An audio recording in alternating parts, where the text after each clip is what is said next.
Hey racers, what's going on? Happy Monday. Brianne Showman here, physical therapist and performance coach. Get your fixed physical therapy, get your fixed nutrition, and I help you racers to prepare to dominate your race at peak performance.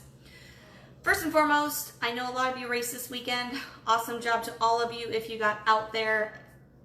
Regardless of how you raced, how you felt you raced, that is a success. So first and foremost, awesome job for those who raced. For those who didn't, like myself, it was a fun training weekend, and I'm sure you guys had fun training as well.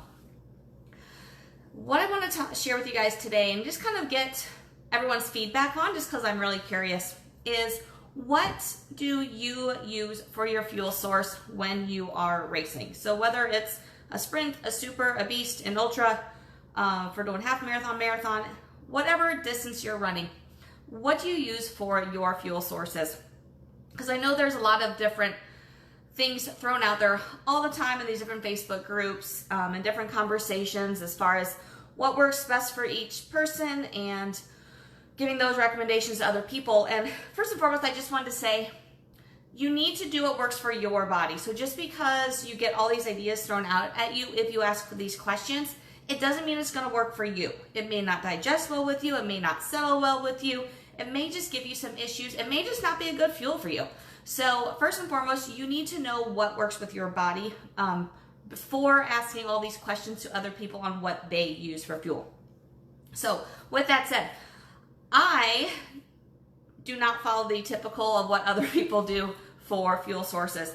First and foremost, I still do really clean when I am choosing my fuel sources for race day. So, and with that said as well, I'm more fat fueled, so I know I don't need a lot of carbs when I'm racing. I know I can survive for quite a while off the fats that are in my body just because of the way I eat pre-race and what my fat sources are, leading up to that and what's in my body naturally. So for me, for the half marathon distance, for the super distance, well, for the sprints, I don't carry anything with me. Maybe just the salt stick fast chews for electrolytes. But other than that, sprint distances, I don't carry anything with me. 5K, 10K races, I don't carry anything. When we're going to those longer distances, half marathons, supers, for those distances, I do carry some gels with me just in case. With that said, I've never had to use any of them. It's kind of just my security blanket, just in case I start feeling like crap during the race and I know my fuel source is low. But they're still sitting in my pantry because I haven't had to use any of them. And I'm pretty sure they'll expire before I'm able to use them. So for me, for those distances, I do really well just off of the fuel sources that are inside my body. So all I have to worry about there are electrolytes. I do my salt stick fast chews every 45 minutes to an hour to make sure my electrolytes are good. I make sure I get hydrated at the hydration stations. But other than that, I don't need anything for my body. Now, when we're going to the longer distances, when we're talking pretty much for me, anything over 2.5 hours. So when we're talking a marathon, a beast, I have not done an ultra yet, and I do say yet because most likely I will in the future. But for the marathon distance, the beast distance, for those, I absolutely do need fuel for those.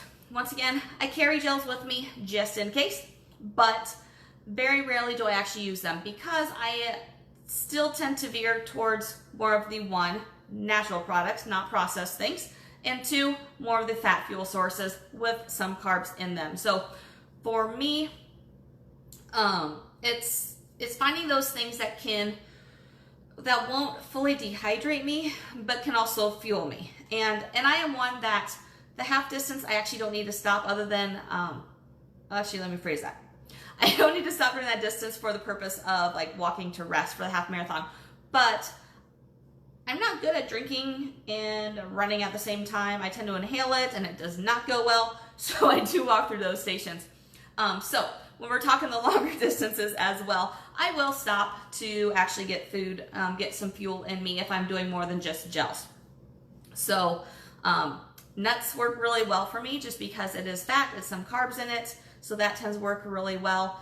And then a lot of times I am doing, I'll carry some I'll break up bars in bites and take those with me as well. So RX bars are typically my go-to, or Epic has ones that are very similar to RX bars, and I'll use those as well.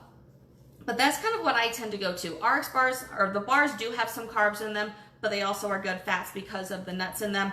They have good sources of protein in them, and then the nuts obviously are fats, proteins, and a little bit of carb.